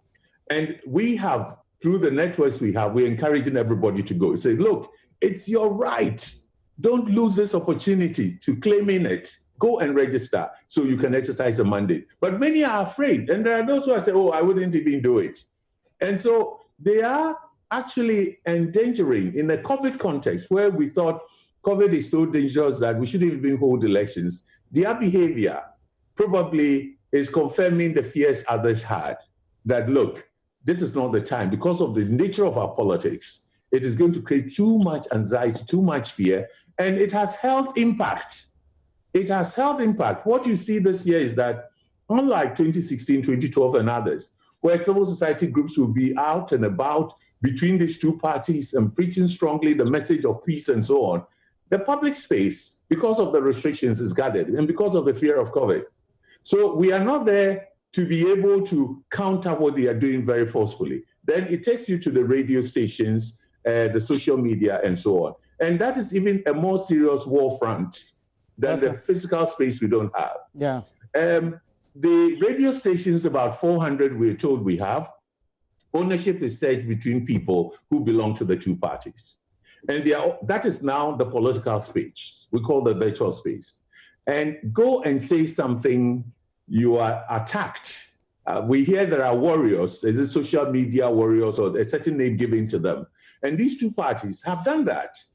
So when you look at their behavior, you ask yourself, what is at stake? And I like the question you asked. Is it that the happiness of Ghanaians, that Ghanaians must have work and be happy, is the overriding goal? Development, that must be accelerated, transforming the economy, everybody gets a job, and so on. Are they the values and the ideals pushing them? I'm afraid it is not. You see, the only time people resort to violence has to do with profit business. It has to do with profit business. If just look at those who deal in drugs and the mafia and so on, you know, their justice is instant. They kill. And the least thing, and so it's so violent that you live under fear and so on. But democracy is not like that. They can give space, we support them, they have the resources. Yet their behavior tells us development is not the center. It is more accumulation. It is more profits. How much am I going to make out of this? If not, and development is the real agenda, look, they will talk to the people on the other side because they may not have all the competent people they need or all the ideas to deliver what they want to deliver within 4 years. So there will be a lot of talking. They might even be accused of stealing ideas and people. You see carpet crossing and so on and so forth. So our multi-party, the duopolistic two giants we have, they veered, of course. And why? Simply because there is no regulation. When the banks misbehave, the Bank of Ghana steps in. Security Exchange steps in. When they also feel that on the other side of stocks and so on, some misbehavior is going on, they step in. Electricity, you see Ministry of Communication dealing with NCA and GBC and so on. Who deals with the political parties? Nobody. And these two parties are behaving as if they are over and above the state. They appoint the IGPs, the commanders, the ministers, and so on. So who calls them to order? And that is why we need to seriously consider regulation. When you are two monopolies that are putting the risk of a nation, you're putting the stability and peace of a nation at risk. It's our own safety and security. You have to be called to order. They break you up in the economic environment. Why can't we do that here? So we must look at regulation. We must really seriously look at the over-concentration of power in the executive arm. That is the lure. There's so much power there that people around an elected president have their own power. It's like break it up. There is so much the center cannot hold. And if we do not unpack this power, that's why this devolving power is becoming important. Let's shift our parties into local government and areas where they are now going to roll their sleeves and work, solve the problems of the communities, the post-COVID-19. Let's see parties working to improve lives, healthcare, education, sanitation, jobs for the youth, and so on, and transforming the communities, and see if they would have time to do this kind of politics, or whether they will want to court the favor of a president and work with ministers in different parties so that their share of resources comes to them, or they even get their support to raise loans and do many other things. So it's time to also change the agenda and the political game, shift it towards development. Now it's not focused on development. Now it's focused on there's so much power. If I take it, it's going to help us, guy. They are financed by people we don't know. They are monetizing politics. I saw a lady carry a bus load of money, distributing it. Where is the police in this? Wouldn't they come forward and say, hey, where did you get this money? And why are you doing it at this time? Well, are you distributing money for state purposes, but mixed with your private electoral agenda? So there is chaos and anarchy. And we need to address this very quickly. Well, so in the next 10 minutes, we have to kill this. And let's make sure, as we do the time, there's this professor of politics at the Princeton University and Harvard as well. She teaches both sides and said, that's Nancy Bermio. She says, democracies just don't merely collapse. It implies a process devoid of will. Democracies die because of deliberate decisions made by human beings. Now, Alidu, let me ask you this question. And this one, I'm making this inference from the submissions of Dr. Akwete. In America, in the UK, we still have two dominant parties, or even elsewhere in the world. We have two dominant monopolistic democratic parties, but their system work. The politicians are not above the law.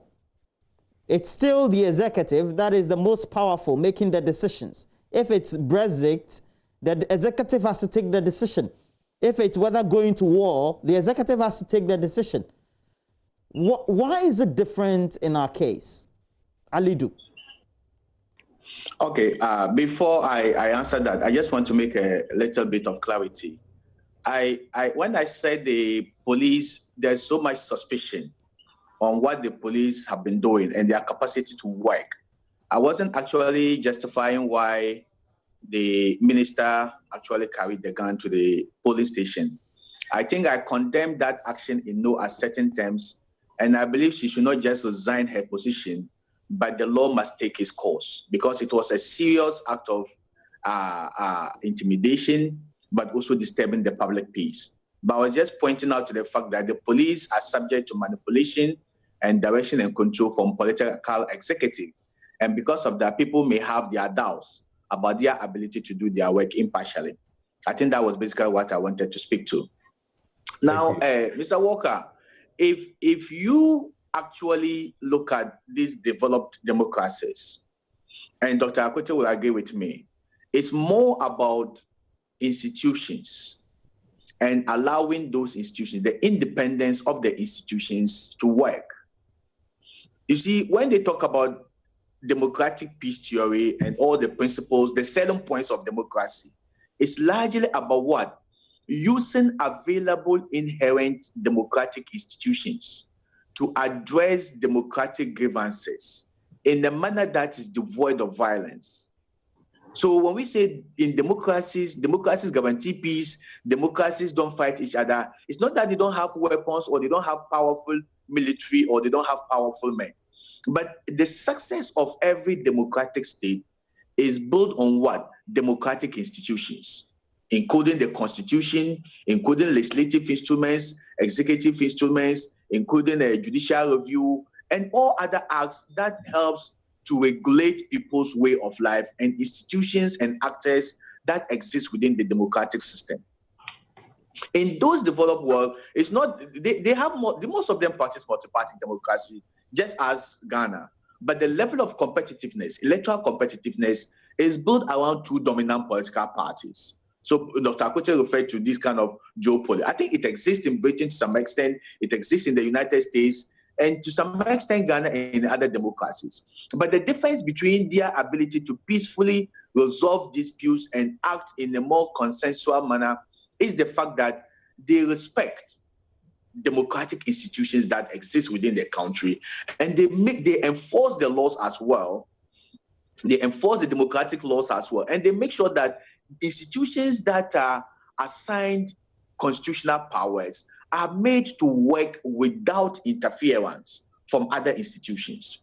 Even where other institutions not interfere, work with them, it is done in a more collaborative, consensual manner that the whole concept of democratic maturity surfaces. In our case, we have the laws, all right, though it has now outlived its usefulness. The 1992 Constitution was one of the best democratic constitutional document you can have in the sub-region. But what happens? It just exists. We keep adding acts of parliament, we keep adding more laws, we keep adding bylaws, we keep adding executive instruments, and they are not working. After the Ayawasu wagon by-election violence, we came up with a Vigilantism Act and other related offenses. Where is this offense? Where is this law? The criminal, there's a lot of provisions under the Ghana Criminal Code which speaks to most of these things that is happening. We can use it to deal with them. There are a whole lot of laws that exist in this country, institutions that have the power to be able to single-handedly deal with these problems that we are facing. But their hands are tied, or they are either unwilling or unable to deal with those particular laws. So I believe the difference between the democracy we practice here and the democracies that you have cited is the fact that there are strong democratic institutions. 2, these institutions are allowed to work without interference. And 3, they do not just pass laws and throw them somewhere because there's a situation and you need to deal with it. When they pass laws, they make sure those laws work. And in enforcing those laws, they are impartial, and they do not look at your partisan colors. They do not look at the language you speak. They do not look at where you come from. They do it in such a manner that every citizen in the country feel obliged to obey those laws and to act according to those laws. But when I know that if I do something, I'm going to go away with it, then people are emboldened to challenge the sovereignty and the sovereign powers of the state, to challenge the constitutional powers of the Ghana Police Force, to challenge all the institutions that we have. And when we begin to undermine our democratic institutions simply because we have reasons to believe that they are unwilling to perform or they cannot perform, then that element of cohesion and living according to the laws ceases to exist. And when we move to that particular point, we are tipping closely towards a failed state, because state without regulation, state without institutions, and state without the power, the backbone to act, especially in political leadership, then you are technically moving towards the state of nature. And in the state of nature, it is more chaotic, it is more brutish, it is more poor, and it is more short. Okay. Dr. Kwete, we have to wrap up this conversation. And we know that bigger platforms will always be needed. And you made a comment that because of the pandemic we have, the space that IDEC would have occupied, CDD would have occupied, ISA would have occupied, UG's political science department would have occupied, is now crowded, or is now crowded out, so to speak. Where do we need to do the interventions? Is it face-to-face meetings or making sure that we do these interventions on the whole? Thank you. The physical space, because of the restrictions, you know, assembly, association, you can sit in various places, you can be more than 100 in certain circumstances, churches are closed, all those things. So the physical space has restrictions that makes campaigning the usual way difficult. Now, virtual space is even more powerful, the radio, the TV, the media, and so on. But it's the things they can't do in the physical space, they've imported, they've transported onto the virtual space because of the ownership of radio. Radio is so important because oral culture predominates, and the majority of people in the rural communities, in the districts and so on, listen more to radio. A few go on social media, YouTube, and so on and so forth. So we are pushing for some regulations to be enforced, and the regulatory institutions we are looking at, National Media Commission, the NCA, we are trying to talk to the NCA. I think NCA should tell us what they are doing, because they give all these licenses and frequency stations and so on. They ought to be interested in how it's being used in this peculiar situation of COVID-19 restrictions and the need for the people their right to know. So they should speak to us. It's been difficult to get them, but we have a webinar coming next week where we are again bringing media experts and leaders of various institutions to come and talk to how we can at least introduce a certain set of measures in the social media space, on the virtual media space, which includes all, so that there would be hate speech, the insults that are going, the misinformation, the fake news, and all those things can be enforced in a way, including the police, which has some power to do all these things. We did not prepare for this. Nobody anticipated COVID-19. But that is also where I find it rather unfortunate that when the EC was moving us into this situation, it did not take all the factors into account. It was too narrowly focused on the credibility of a register or incredibility or flaws of an existing register and a new one. The context in which we operate in now is so dangerous, it's so disarming, it's so disempowering that it's going to affect not only the integrity of the register they are going to put out, people just perceptions make truth for them. And it's even going to affect how we conduct elections or how we would accept the results. So it is important that all these institutions come together quickly to say that, well, COVID contributed to that situation, but what do we do to make sure that there is sanity on the radio stations? The two parties we hear have split the ownership of the of radio in Ghana to themselves. Can they themselves impose some rules of sanity so that we will get them moving, assuring us that, look, they have heard us and they have other ways of doing things. Let's see them talking. Okay. It would be great if we saw the presidential candidates having a meeting just as the general secretaries and chairman. Right. Because the two presidential candidates have committed since 2012 that they would deal with this violence. If you read the peace pacts, the same thing, the same candidates. This is their third contest. Will they do something to take off this anxiety ahead of the elections? That would be great. So let's push for that as well. All right, no last comment for you, Dr. Alidu Seidu, but then... Oh, sorry, Alidu, my dear friend. But it's been a great discussion so far. I hope that we can have more of this so that we do the education, the conscientization, and ultimately we will get there as a people. And Dr. Alidu Seidu is a senior lecturer, the Political Science Department, the University of Ghana, helping us. Dr. Seidu, have a great time. And then also Dr. Emmanuel Akwete is Executive Director for the Institute for Democratic Governance. If not because of COVID, would have been invited to this forum at this place, Nat Hall here, and there. But look, the situation is different. And that's why the two of them believe we're having this whole fallow period for all the things that we're seeing currently. Thank you for this discussion. Get interactive. Facebook, Join This on TV. We have a Twitter handle, Join This on TV. Get all these updates on myjoinline.com as well. And we have to move on. We have to run this by you because the Ghana National Association of Teachers, NAT, is launching its NAT standpoint on education as its contribution to the quest for quality public education delivery in Ghana. Now, be part of NAT's drive at empowering teachers and learners for the greater good of Mother Ghana. This event takes place at the Teachers Hall, and that is tomorrow, the 23rd of July, 2020, from 11 a.m.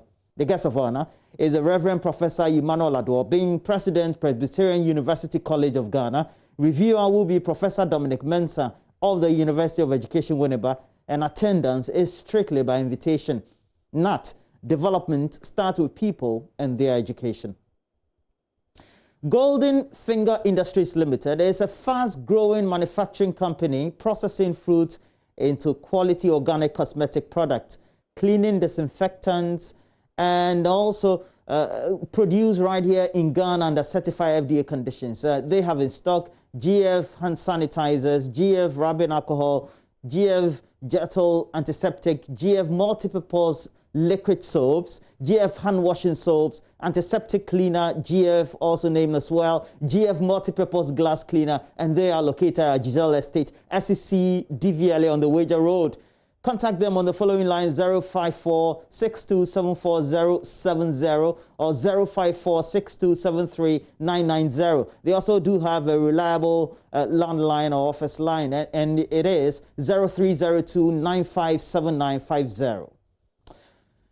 Well, moving on, government was required by law to submit a fiscal impact assessment on the ExxonMobil Petroleum Agreement before Parliament approved the deal. But a year after the deal was ratified, the Finance Ministry is yet to comply with the Public Financial Management Act, which requires the ministry to disclose how much tax waivers and exemptions granted the U.S. giant cost the state of Ghana. Joy News' Kwetenati has also been exploring why ExxonMobil was granted immunity under the Foreign Transaction Act, which also imposes restrictions on transfer of currencies abroad. Report of parliamentary debate on 3rd April 2019, the government of Ghana assured the Parliamentary Select Committee on Finance that the fiscal impact assessment on the ExxonMobil Petroleum Agreement to explore oil in Ghana's deep waters would be submitted to the House. This is a requirement under the Public Financial Management Act 2016. The document was expected to provide an insight into how much ExxonMobil's tax waivers and exemptions under the agreement is costing the state.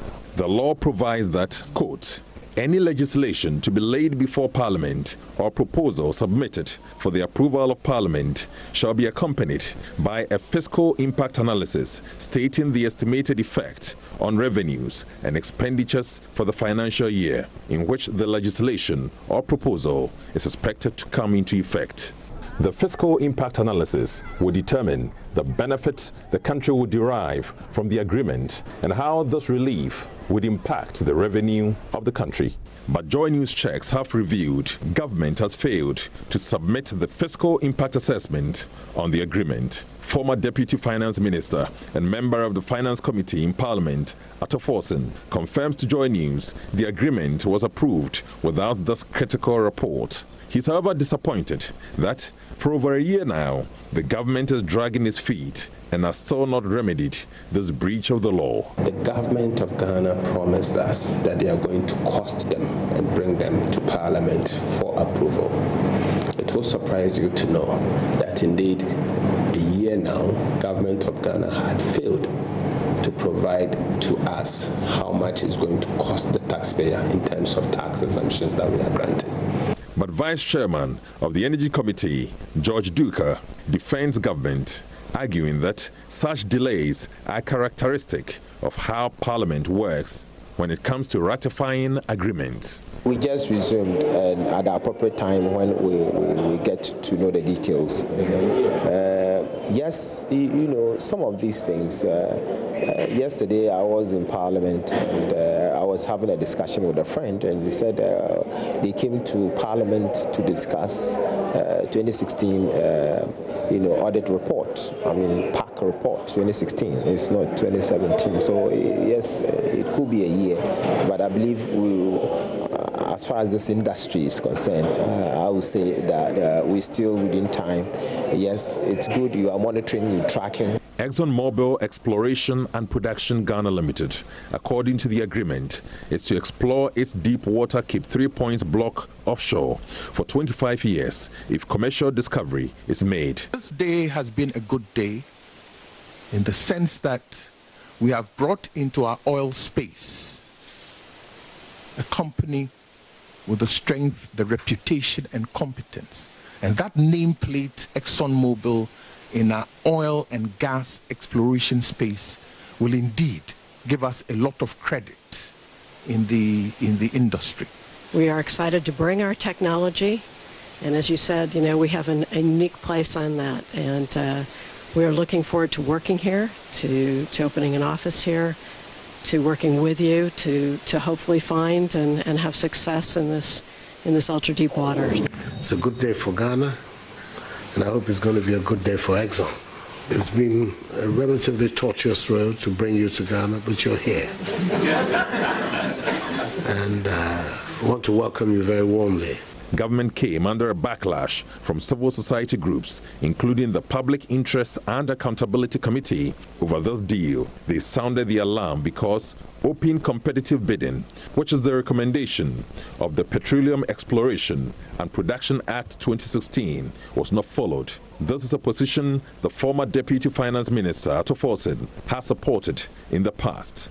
But chief among the worries of the former Deputy Finance Minister is a blank check of waivers and exemptions brought to Parliament a year ago. Mr. Forsen places the cost of waivers and exemptions at billions of dollars based on discussions with Finance Ministry officials. The back of the envelope calculation that we have done is that this is going to be in billions of dollars, unfortunately, but it has not been costed. So we're still waiting. What would these waivers and exemptions mean for oil-producing communities which have been anticipating the entry of such oil giants to improve their livelihoods? The Cape 3 Points community is the epicenter of Ghana's offshore oil exploration activity. I am on my way there. The roads leading to this community are among the worst in the country. They are dusty, bumpy, and narrow. Motorists spend hours navigating this road. Nana Kumjahini is a Jasahini of Akode. He says post-harvest losses are common here as a result of the bad roads. Enough during Kufuor era. We want to him even they put on the black front page of Daily Graphic that from Sangro to Akode Road has given to contract. So since Kufuor time, government after government, you have in fact you have pushed even this Kufuor this government. You are one that tries. Kufuor during the first campaign, during the first time when he was doing the campaign, he came to Akode here. And if you rather told the basket of the road that whenever you get the chance, you do the road for us. Up to now, nothing has happened on that. The plight of these fishing communities is worsened when the rains come. Health workers like Regina Amwa says she and her colleagues have to be carried on the backs of male colleagues as they wade through flood waters to their duty posts. Her main worry, however, is the effect of such poor roads on maternal and infant mortality rates. When it rains, we the health workers, we find it difficult to go to work. And then our patients here, the community members also find it difficult to visit the clinic because the roads are very, very bad. Somewhere in June, we had an incident where a pregnant woman was visiting the facility and unfortunately she fell and then she was rushed to our facility and then later on she was also referred to DISCOF for further management. It's really tough for us. Sometimes we have to remove our footwear, walk in the rains like that, At times too, we have to be carried at the back. Civic activists and communities of the Cape 3 Points region say there is another vexed issue: the immunity granted ExxonMobil under the Foreign Exchange Act 2006. This immunity allows the oil giant to transfer foreign currency out of the country freely without restrictions. Former PIAC chairman Dr. Steve Mantiao claims that this immunity was granted because Bank of Ghana officials were sidelined in negotiating the deal. The impression was created at the time that ExxonMobil was entering into a fresh negotiation. No, it wasn't actually fresh negotiation, but they were continuing with the negotiations that commenced under the previous government. But as I noted earlier, those negotiations ended with no contract, and so they had lapsed. So if ExxonMobil was coming back, then it was coming back for fresh negotiations under fresh terms of reference. And so had to be subjected to the new law which had been passed in August 2016, that is the EMP Act, which requires that open competitive bidding becomes the default arrangement for contract negotiation in Ghana. However, the government misled all of us. I mean, the current government, the NPP government, misled Ghanaians into thinking that it was only continuing with the negotiations started by the NDC government, and so there was no need to go through that new default position established under Act 919, which is the open competitive bidding. And so, in constituting the negotiating team for Ghana, government succumbed to demands from ExxonMobil to exclude the Bank of Ghana from the renewed negotiation process. According to the official transcript of Parliament's debate on the agreement, government officials said that the Bank of Ghana had agreed to waive the restrictions for ExxonMobil because of the effect on the operations of the company and the potential benefits of oil exploration and production that may accrue to Ghana.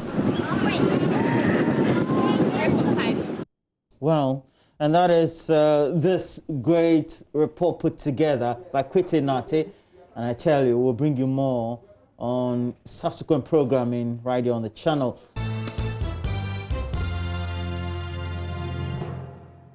All right, you're still here with us on the AM show. Let's talk some coronavirus conversation now, coming on the back of that press briefing yesterday.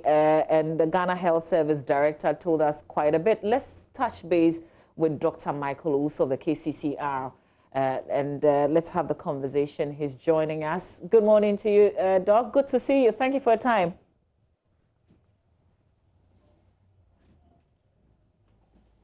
Hello, Doc. Doc, you can unmute, I think.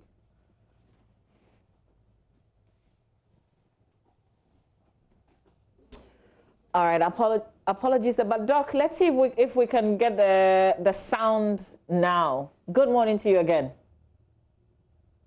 There seemed to be some challenge with that. We're going to work on that and then raise them back. But Roland, there were quite a number of things that we were told in this latest update. The Ghana Health Service, for instance, says that the COVID-19 situation in Ghana, 26 persons are in severe conditions, while 8 others are in critical condition.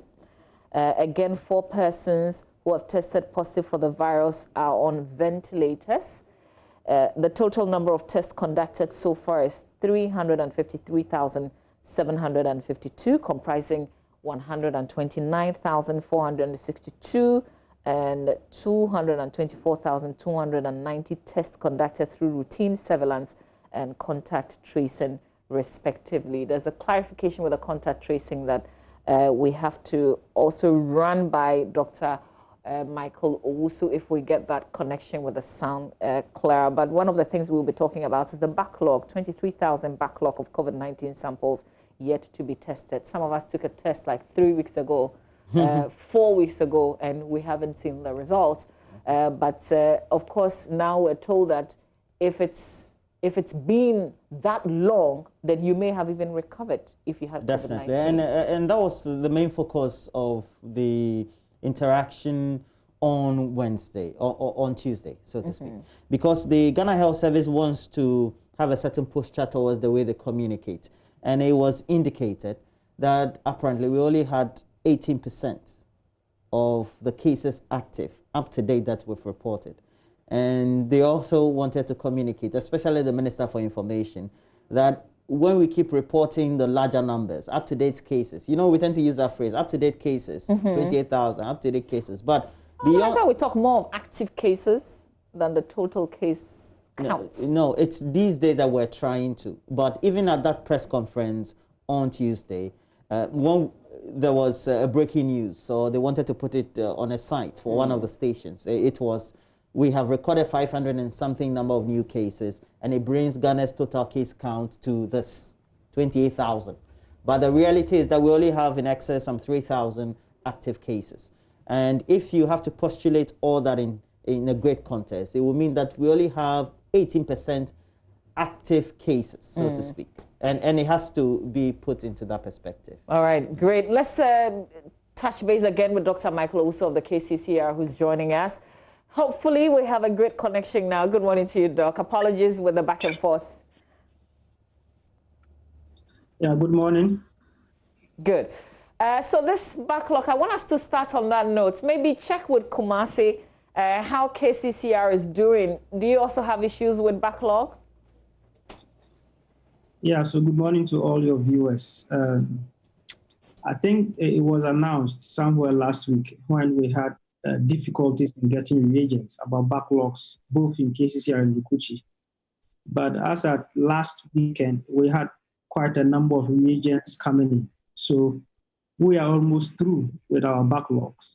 We've almost cleared all the things we have. Actually, they were not really backlogs, but as you process the samples, new samples keep coming. And then you keep attending to this. So as I speak to you now, we are through. We don't have any samples sitting in our freezers. All our samples are processed. And as and when we get samples, we are able to deliver results in short turnaround time. That we worry about and we've discussed on this show, just as ordinary persons, you are the expert, help us. If I did the test 3 weeks ago and I still don't have my results, and I'm being told now that, oh, I may have even recovered. But I also do know that it takes much longer for some persons to recover because even after the 14 days, they still have some symptoms. How am I supposed to take in that piece of news? Yeah, so that is a challenge. And I think that is a challenge because of constraints in getting logistics and testing and delivering results in short turnaround time. If you remember, when this whole COVID started somewhere early in March, we had such huge capacity to test many samples and deliver results in the short turnaround time. But then as the prevalence, from that time went up and up till now, and the need and the demand for testing also seem to have increased across the different regions. The testing capacity, in a way, has become a challenge. So this is what created that scenario where people will submit themselves for testing. Yet still, it will take sometimes a week, 2, or even 3 weeks for them to get their results, which is no fault of theirs, but it's because of the constraint in getting access to reagents. So when this happens, of course, what we always advise is that when you present yourself with signs and symptoms of COVID and your sample is collected, you have to go into self-quarantine if you don't know your results. Or if you feel your symptoms can be fully explained by COVID, then you have to go into self-isolation. And then you wait for more than 14 days or maybe 14 days or more until you get your results. And that helps you in a way so you don't transmit the virus to your other neighbors or your other colleagues. And you can also begin some treatment whilst you await the results. Yeah. I think this is not consistent. This happened just because of the difficulties that we had. But Once the reagents are in, I'm sure that many people will now get access to their resource quickly and be able to manage, the doctors will be able to manage them. I need your thoughts on this, but I have to first quote the Director General of the Ghana Health Service, Dr. Patrick Kumasi. And here's the quote. In order to perpetuate, in order not to perpetuate backlogs, we're currently going to focus on symptomatic cases, those who come in sick and those whose cases are suspected to be COVID-19, and give them priority in terms of the testing on quotes. What are your thoughts on what I've quoted? Yes, so I think this is quite an important statement that he made because of the situation we find ourselves. I mean, you agree with me that in Ghana, we do not manufacture reagents in terms of PCR kits. We don't have upper hand in this. We all import from Europe and from Asia and from the Americas. So if you don't have control over something, then you have to find and devise ways of managing these and ensure that you do it successfully so that you don't put your population so much at risk. But this will also have implications, wouldn't it? Yeah, but see, this is not just peculiar to Ghana. But if you have followed through the African CDC recommendations for phases of the different, for phases that countries go through, at phase 0, I mean, at phase 1, sorry, when the virus first entered the country, the goal was to test as many people as possible, remove them from the population and slow down transmission rates so that you can delay your peak points. And we have done that. Ghana has done a number of tests at the earlier stages, over 100,000 of tests, which enable us to remove many people, isolate them, quarantine them, and delay the epidemic point or the peak point up till now. At this stage, we are gradually going through the acceleration phase. I mean, for us in KCCR, if I give you the picture, I mean, earlier somewhere in March, you could have about 2 out of 100 samples testing positive. Then in April, you have about 5 to 10 out of about 100. And somewhere in May, we went up to about 20 out of 100. As I speak to you now, close to 70 out of every 100 samples are positive, I mean, for those that come to us. So the question now is that if you have sick people who go to the health facilities and need emergency tests for doctors to manage them, and you have voluntary people who are not sick, workers who want to just go and get themselves tested, which one will be your priority? If you channel your resources to voluntary testing and mass testing of people who are not sick and are healthy, and then you run out of resources, and people who are critically ill are admitted to the facilities, they are going to lose their lives. Just because of time, apologies. Would you say contact tracing is still useful at this point, since we're recording that many cases? Contact tracing, I think, is a challenge because especially in Kumasi and Accra, which are considered the high endemic regions, because now for every 100 people you take, I bet you about 30 to 40 of them will have the virus. So they will have the virus not because they have been infected by the first positive case, but they have the virus because of interactions that they might have got from elsewhere. So if you are in the high peak point, I mean, the African CDC, their criteria said that if you are in the fourth phase of this epidemic, you even have to halt contact tracing because everybody you see and test will become positive. So your best bet is to channel resources to the health sector, manage those who are sick, attend to those who need critical illness, test your healthcare workers, and ensure that reduce transmission. So essentially, contact tracing at this point is not useful. Well, it's not as if it is not useful, but there are peculiar situations where it becomes useful. For instance, if you have vulnerable populations, old people, or maybe people who have underlying conditions, sick in home with somebody who has become positive. If you don't do contact tracing and they get it, they will fall sick. So there are peculiar situations where you need contact tracing to be done.